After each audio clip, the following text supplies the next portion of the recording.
హిజ్బుల్లాకి మళ్ళీ మూడుతుంది. లెబనాన్లో ఉన్నటువంటి Hezbollah గ్రూపుని ప్రోత్సహించేది Iran. యుద్ధం వద్దు అంటూ కాల్పుల విరమణ అంటూ అమెరికాతో చెప్పించి అందరి చేత ఒత్తిడి తెచ్చి అంతా అయ్యాక ఇప్పుడు దాడులు చేస్తుంది. ఆటోమేటిక్గా ప్రతి దాడులు ఇజ్రాయెల్ ఏం వదిలిపెట్టదు. తాజాగా హిజ్బుల్లా బయట పెట్టట్లేదు, అటు ఇజ్రాయెల్ బయట పెట్టట్లేదు. హిజ్బుల్లా వాళ్ళని ఇజ్రాయెల్ లేపేస్తోంది, ఇజ్రాయెల్ మీద హిజ్బుల్లాను దాడులు చేస్తోంది. కిరియట్ షొమానో ప్రాంతంలో, ఇజ్రాయెల్లో ఉన్నటువంటి ఈ ప్రాంతంలో హిజ్బుల్లా రాకెట్స్ పెద్ద ఎత్తున దాడి చేసి అక్కడ ఉన్నటువంటి భవనాలు పేలినటువంటి దృశ్యాలు ఇప్పుడు బయటకు వస్తున్నటువంటి పరిస్థితి.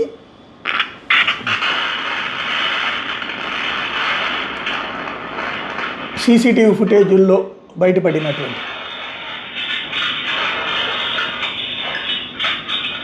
ఇజ్రాయెల్ మీద జరిగినటువంటి దాడి.